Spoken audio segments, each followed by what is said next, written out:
so privileged and excited to have in studio today a writer, producer, and director in Hollywood whose current production is called Black Jesus. It's a comedy, and I happen to love it. So I want to ask you guys to check that out. And it's on Adult Swim. Adult Swim, which is a branch of what? Turner. Turner. It's Turner. Mm-hmm. Okay, Turner Network. Okay, but there's a lot of animation on Adult Swim, right? Yes, it is. It's a Cartoon Network, and at night it changes into Adult Swim. Oh, got it. Mm-hmm. Oh, it is the Cartoon Network. Yeah, well, they're two different networks on the same channel. On the same channel. But okay. they are totally separate networks. But you also worked on another, it was a cartoon. Yeah, I worked, I did the DVD set, and I did all the live action for Boondocks. Boondocks, right. Aaron McGruder, yeah. Okay, yeah. I've seen that, and that's really That's funny, funny. too. That's Aaron. Yeah. That's all Aaron. He's a Okay. genius, and we just kind of work and do what he asks us to do. But he creates all that. But that had to be a lot of fun. Working Yeah, on that, yeah, right? that was a And pretty big deal. groundbreaking Yeah, stuff, it was too, groundbreaking right? stuff. Yeah, Aaron's a genius. It was really good. Well, I want to say that after exploring your work, I think you're quite the genius, but very humble, and I like that too. You know, the humility, but you and I both have in common, we're from Texas. Yes. And there's something I see, having been born and raised in Texas, and then coming out here. I've been here almost half my life now, and I will never say I'm a Californian because it's so different. Right. The personalities, but what I miss in Texas, don't miss the weather at all. No. I love the weather. Well, I do like the changes a little bit. Now, I do like a good strong rainstorm where we're all scared and we're getting down in the in the closet or in the bathtub. I kind of miss that a little bit. It's kind of fun. Yeah, but look, I was on the Gulf Coast. I was Houston, and you were more Dallas-Fort Worth, right? Right. And come on, we had the hurricane season every season, and the storms and the tornadoes. So no, I will not say I missed that at all. But it was kind of fun as a kid. Yeah, it was.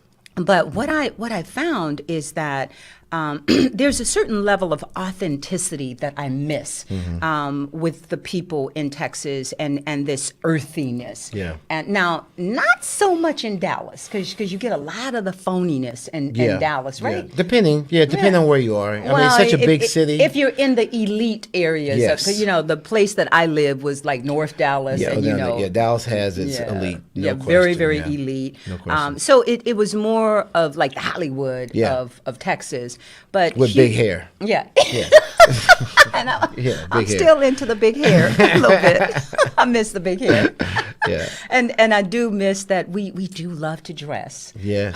The women, we do love to dress. And men like dressing up too. So it's a culture shock, coming out here. But I do miss the authenticity and the way that people are so down to earth.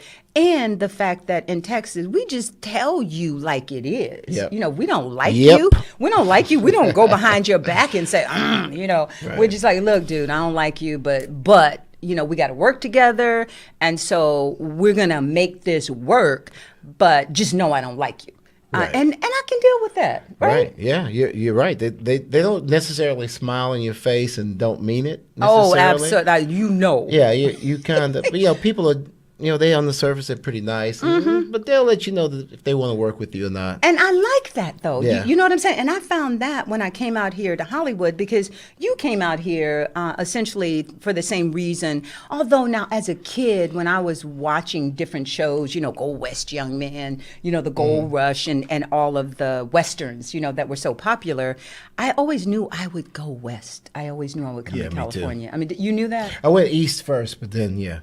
Yeah, I mean, east, not so much for me. But west is where I knew I'd wind up, Yeah, and it's love the weather. You can't beat that, here in California, right? Oh, my. But it's very challenging because you came out here to be creative, to be a writer, producer, and director, and you've done, very well.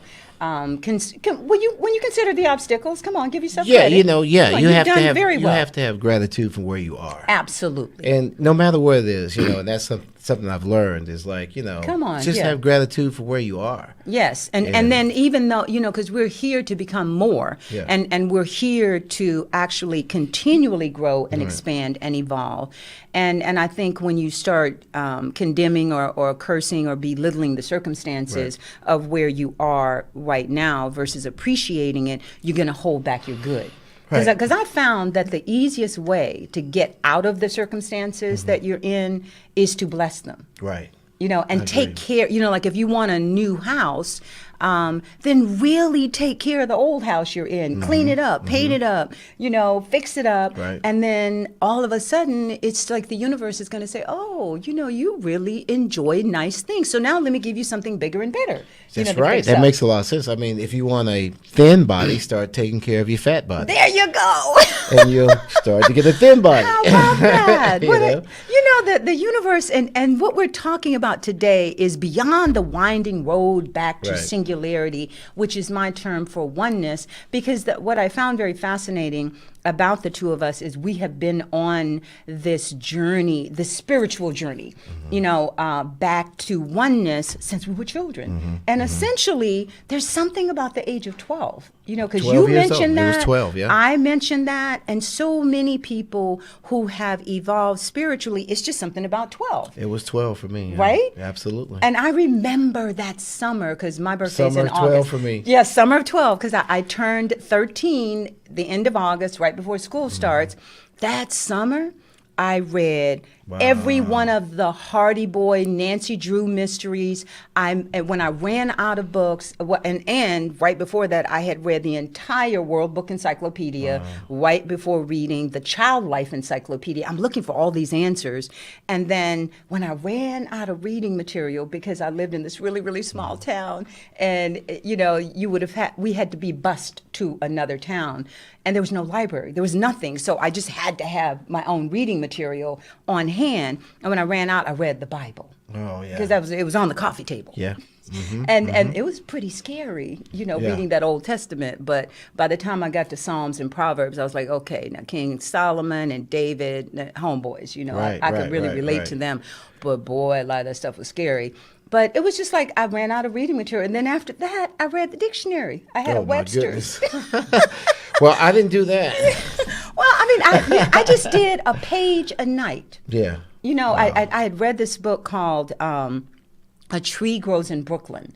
And very famous, I think her name was Betty Smith, but one of those classics about a very poor young girl who grew up in Brooklyn, in a very, very poor part of Brooklyn. And she was symbolic of the tree that grows in Brooklyn and how she educated herself. And she read one page of the dictionary every night and one page of the Bible. Well, I didn't have that kind of patience, to sit and read one page. Right. But I did read one page of the dictionary. And I started doing that with my kids from the time they were, could talk. That's pretty good. I read Shakespeare, the Bible, and the dictionary to them. But I just found it amazing to run into someone else finally, after all these years in Hollywood, because I came out here because both of my kids had gotten, what would I call it, recruited by two of the top children's agents in Hollywood, and they were doing extremely well in Texas because they could sing, dance, and act, and came out here and just fell in love, with Hollywood. But, the beauty of this area. But I found it an intellectual wasteland. I was like, oh my God, okay, we're the intellects, because I thought, we were thought of as the country bumpkins, coming from Texas, you're not very smart coming from Texas. And I'm on the set reading books and, I'm dressed nice and everybody's like, where are you going? All dressed up. I'm like, I'm going to work. We dress going to work. And it's been very hard for me to dress down, as you can see. I have a hard time dressing down. But I love my accent. I just love the authenticity. I love keeping it real. And it's very, very difficult to find that, when you come here. How has that been for you? Well, Hollywood, to me, is people from in Hollywood are kind of like they're not from anywhere. Well, it's true. Huh? Yeah, but they're from everywhere. They're from everywhere, and it's a whole different mentality. Well, and I found that the people that are actually from California are the coolest people. Yeah, they might be the most regular people that were born and raised here. They're very grounded with the City of the Angels, and those are the ones that I really can relate to. But all of the imports, who are coming here, most people, here, and they have a whole different consciousness that's. Just it's different. Yeah, they're here for the magic. Yeah, and they've created a game that is an unusual game. Right? It's an unusual it's about game. What can you do for me, and me not do a thing for you. Yeah, and a lot they participate in the game, but. And they know it's a game. They know it's not right. Yeah, smoking glass and mirrors. But they know that's what they have to do. Well, it is a belief system, right? Yeah, and they believe that's what they have to do. Because I don't believe you have to do of course not. any of that. But they believe it. Yeah. They believe it. And it's done unto you according to your belief, right? Yeah. And it is a system that's very different than probably most businesses. Well, very, very true. But I also see similarities. There we go. In having worked in corporate America, in the legal system, and in the institutionalized educational system, I always look for patterns, and similarities. And there's a hierarchy. Yeah. And the hierarchy, people bow down to the hierarchy. Yeah. And so whoever's at the top of the ladder, if they're conscious, then I notice that everybody else bows down. Right.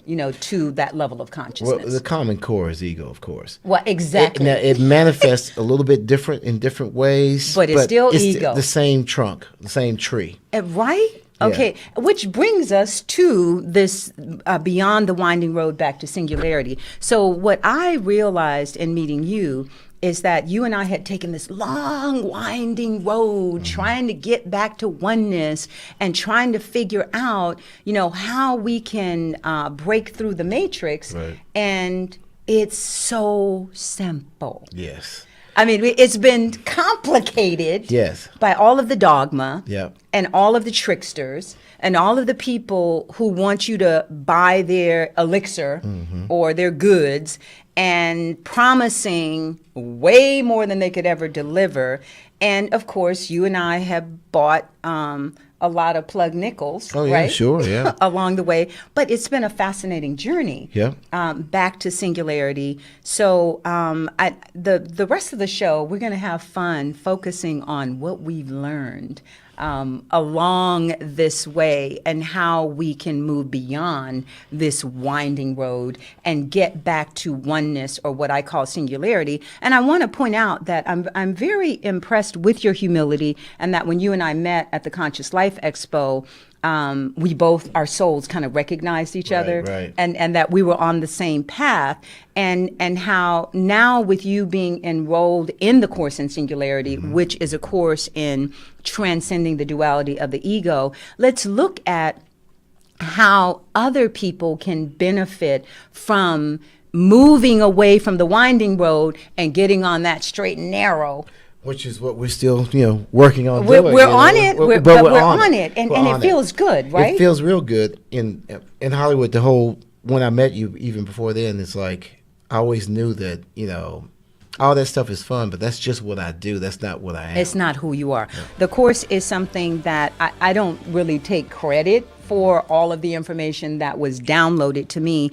All of us, and as a writer, I called it, when I was younger, tapping into stream of consciousness. When I was taking creative writing at the... I still call it that. Right? And that is what it... that's the traditional name for it. So when I was in creative writing in graduate school, that was what every writer wants to tap into, that stream of consciousness that allows us to get out of the way and to be this vessel for the divine to speak through us. I always saw it that way. Right. And now we're on that journey, and it gets more expansive, as we go, and getting the ego out of the way so that we can see the truth about life and about ourselves and about other people, that is a journey that continues to expand and evolve. And so with this course, I'm taking my own course, to get back to singularity.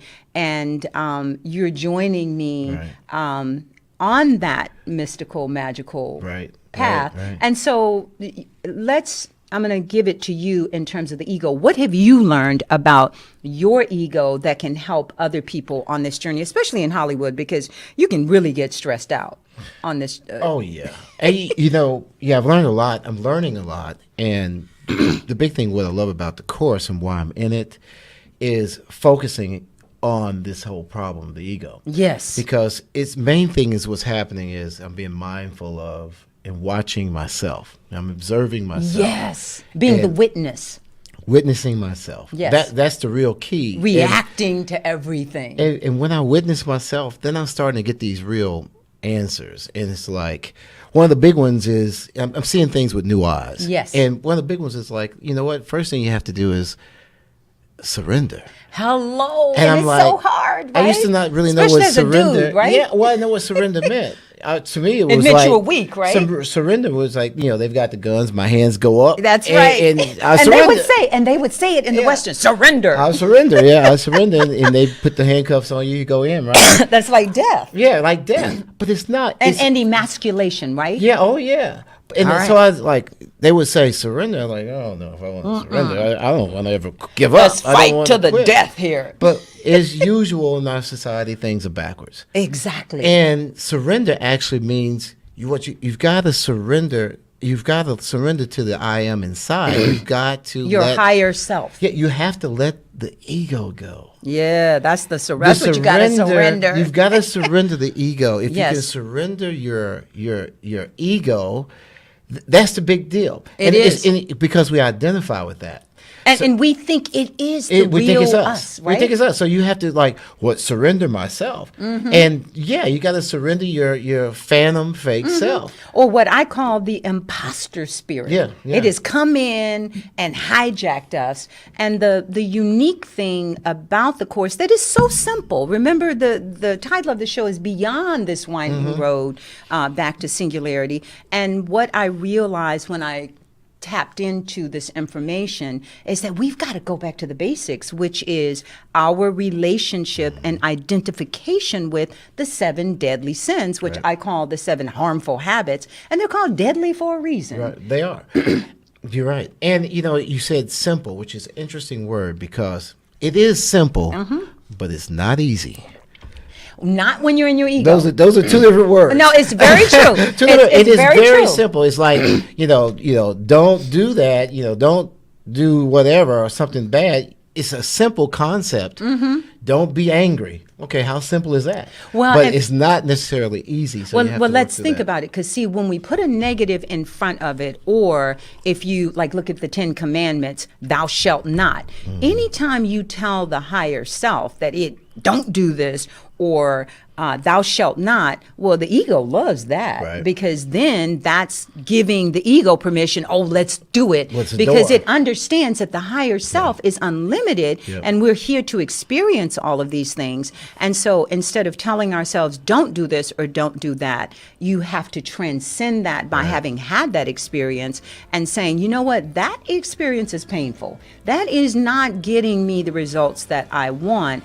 And so instead of don't, I'm now going to move towards what, makes me feel better. I truly believe, as a psychologist, I never did fall for the Freudian concept of the ego, that you are nothing without, you can't exist without an ego. And 99.9% of the population believe that you would have 9.99. Right. You would have no sense of self, who would you be? And then I'm looking at it and I'm going, wow, but all of the pain, the suffering, and the misery in the world is caused by people whose egos are on steroids and the ego can justify any kind of crazy behavior.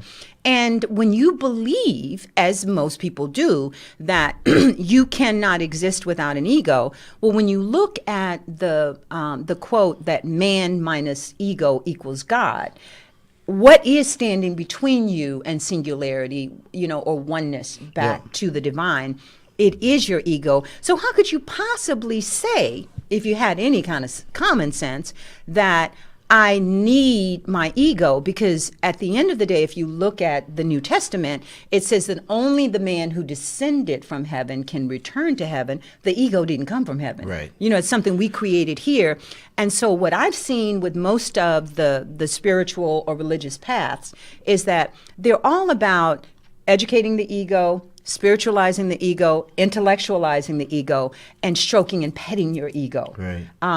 And that has not gotten us anywhere. No. We've not gotten any closer to solving the whole war that's within us, right. the conflict that's within us. And you and I were talking on commercial break about the fact that, you look at the world and all of the problems in the world, the political solutions, we know they have not worked. They won't work. They're not going to work because we're being ruled by people that are full blown in their ego. Right. The best we can do is maintain and not blow ourselves up. There you go, right? That's probably the best thing we can do. And people are still in this mindset of looking for this savior outside of themselves, whether it's an alien that's going to come down and save us or the second coming, which is really the second coming of Christ is about us stepping into the Christ consciousness and becoming what Christ said, doing the greater things, than what he did. And so he always said, the kingdom was within. And I'm looking at all the Christians around the world and all of the religious people around the world, and all of their teachings say that the answers are within, that God is within you. Yeah, I have one answer for them and myself. It's, look, it's love. Hello. The only way you can defeat this ego situation and surrender is you have to have love, and you have to know that but for yourself first.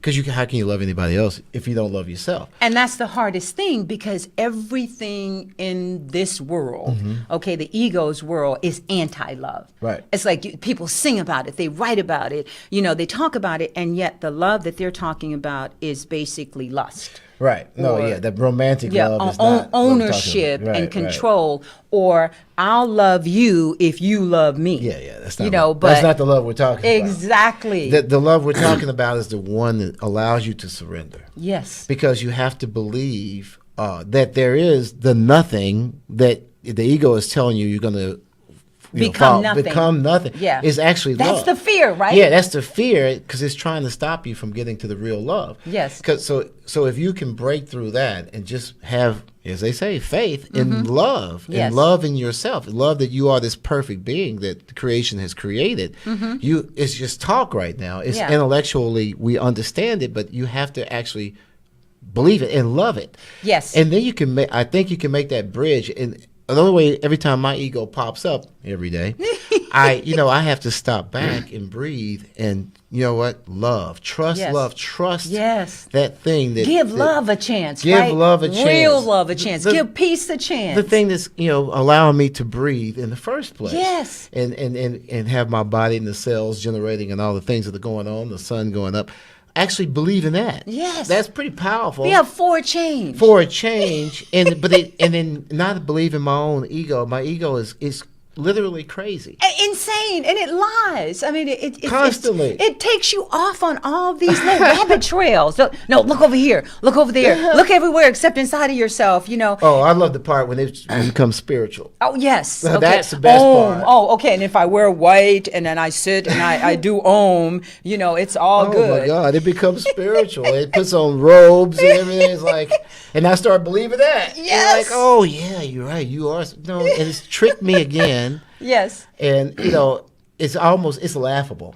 No, it truly is, because and that's why, in the course, what's really interesting is, setting up the daily vows, where the things that you are literally vowing the truth to yourself, that I am this instead of that, and I am is the creative force in the universe. Right. It is what we call the God, or the infinite source, or that creative self, which is connected to the infinite creator. And when you call upon that I am, and you say, I am this, what I noticed very early on was all the negatives that we attach to I am. Right. So we say, I am sick, I am tired, I am angry, I am upset, I am broke. Yeah. We're literally affirming in the name of the Creator. We're creating poverty. Right. We're creating sickness. We're getting what we asked for. Yes, I am too weak to fight back. They have all the guns. I am powerless. And I listen to all of these negatives that people affirm, and it's like, okay, well, it's done unto you according to your belief. And if you believe all those things about yourself, I can't help you do anything about it. Have you noticed, though, especially with me, but have you noticed how difficult it is to I am something positive about yourself? Yes. There's this resistance, it's a right? stretch. Yeah. To go, I am good. I mean, it's like it's like saying it to yourself. It's like, wait, that doesn't make sense. It doesn't sound true because the ego says, happy. Look at how pathetic you are. Yeah, right. You're not powerful. It's a foreign concept. It's like, now a lot of people, God bless them, are able to do that, and they're very successful, probably pretty happy people. But so many of us, are I am the negative stuff. Yeah. And when I started realizing that I'm doing all this all day, I am, I'm angry, I'm this, that, the other. And when I started going, I'm happy. Just getting it out was tough. So I'm like, wait a minute, boy, the ego got me, Jack. Right. And So, it's recognizing that. Oh my God, that's like, it has totally got me. And anyway, so it's like Scrooge trying to get a laugh out, right? Exactly. So now I'm forcing myself to take that leap of faith, which is what you said, in myself, so I can. And I think another big one too. I believe a powerful word to use to help you get through some of these things is decision. Yes. It's when and I call it setting an intention or a decision. It's the same thing. When you make a decision about anything, good Powerful. or bad, it tends to happen. The universe conspires. That's what Paulo Coelho said. Yeah. And so that's the whole thing about the daily vows, is that you're setting these intentions that today, just today, and that makes it easier for you to get past the ego.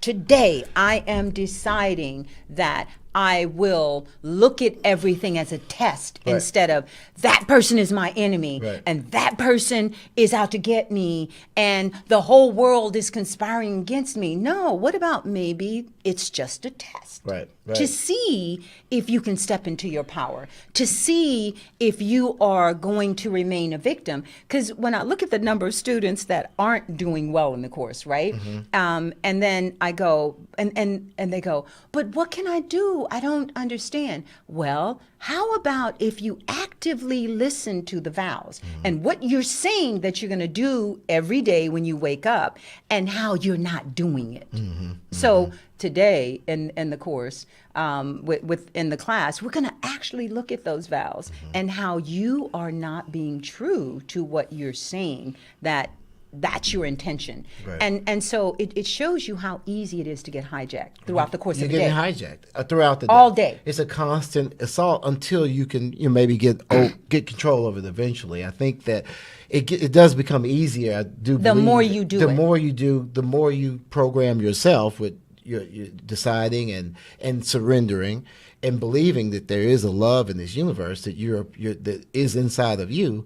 That's what helps you start to get control over it. And I think your mind does start to calm. Mm-hmm. Now, I'm not completely where it's like completely zen calm, but I'm on my way. And there's a big improvement from the Robert I met that first day where I had to hold your hands and go, Robert, calm down. I put my sword back in my... Yes, get that baseball bat and put it behind the door. Yeah, put it back behind the door. It's still there, but it's there with love now. There you go. There you go. We don't have to beat people down into submission, but we do have to recognize that this imposter that's hijacking us is not us. Right. You know, Right. it's not the real infinite being that has all of this infinite potential. And looking at how we're playing so small. Right. You know, everything that we've been doing up to this point has brought us pain, misery, suffering, and, you know, this disease of desire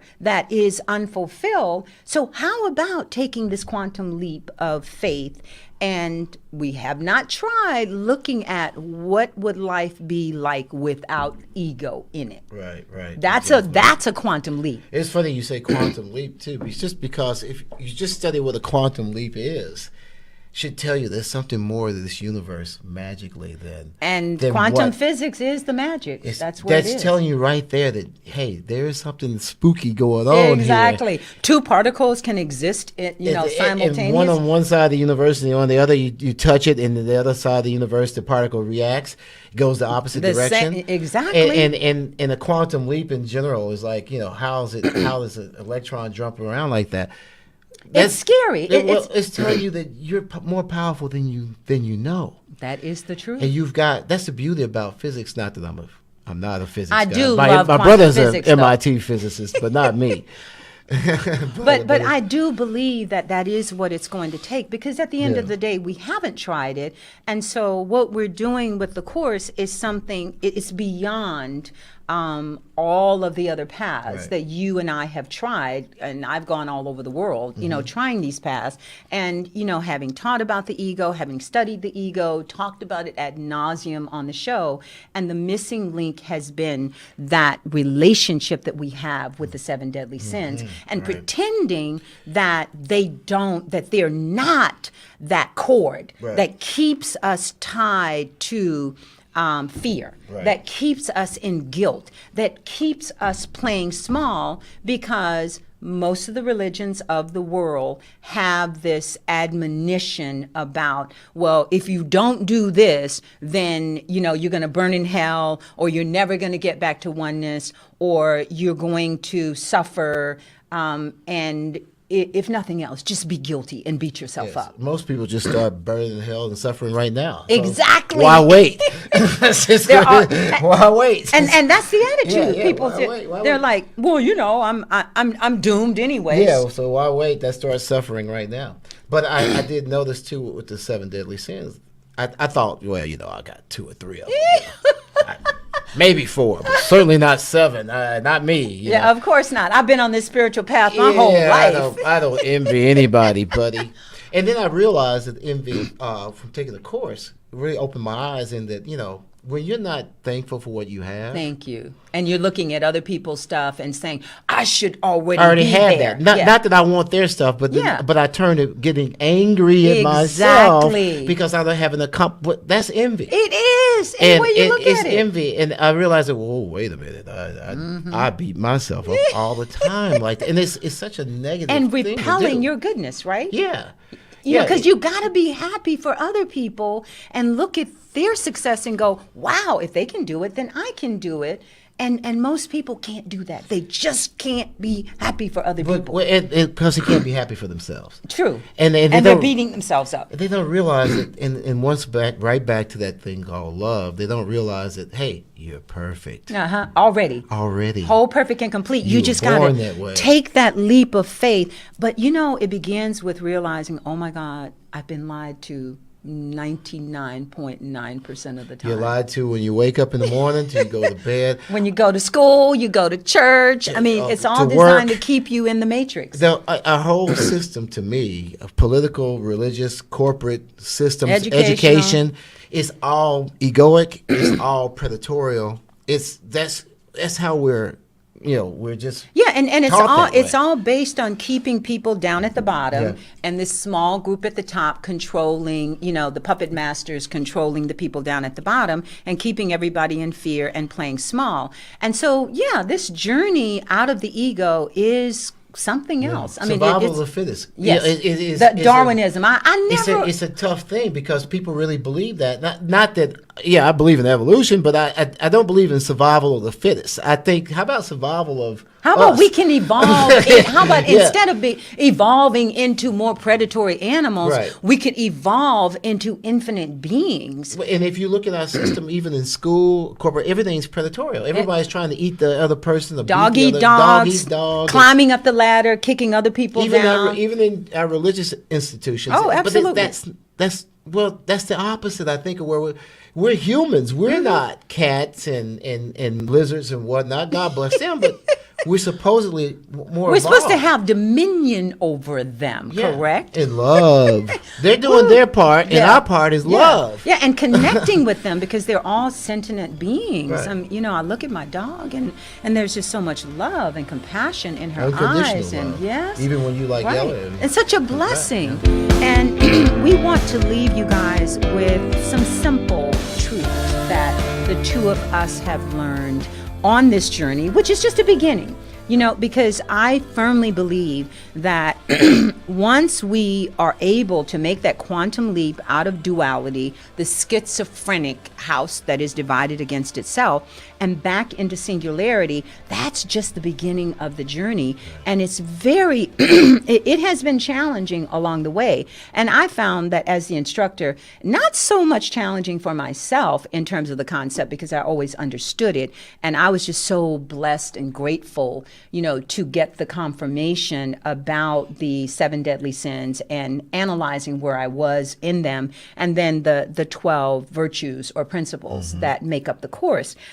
I don't find those challenging at all. What has been challenging for me is, dealing with everybody else's ego and having all the students trying to cord me and exhaust me and wear me out and convince me that their spiritualized ego is not in duality. Right. I mean, it's been interesting. To be a good student, I mean, you have to drop your ego. Thank you. You've got to be teachable. Be teachable, be open, and even if your ego thinks you know more than the teacher. Everything.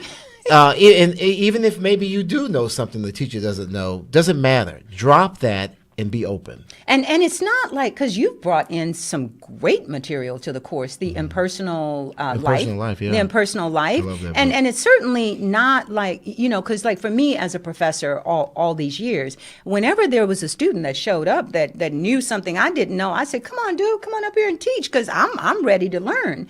And you have to be a perpetual student, which I've been, but you've also got to know when you're unteachable, because when you're unteachable, you are a cup that's already full. Exactly. And there's not anything I pour into it. It's come just out. I'm wasting time. And if you can't be taught in this class, if you're unteachable in this class, you're Why are you unteachable in life. Exactly. Because your cup is full out there too. So look, learn in this class. Empty your cup, then empty your cup when you go to work tomorrow. There too. you go. And empty your cup when you go home to your family, and empty your cup at with your church or wherever. Just empty your cup, and it'll happen. But if you can't empty your cup, man, there's nothing that anyone can give you that won't be a waste. Yeah, and when be a student in life.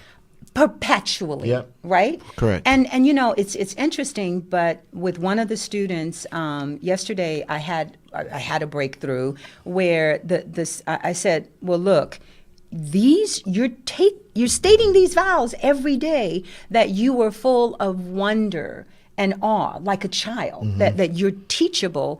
And just what you said, I said it to that student, and I said, if you can't do this in the class, your business will never be successful, and that's why it's not successful. Right. Because when you have that kind of know-it-all attitude with your clients, and you can't listen, you can't actively listen to your clients, why would your client want to work with you? Right. Because you're not fulfilling a need that they're coming to you for. You're telling them what they need without listening to them and responding to their need. Yeah.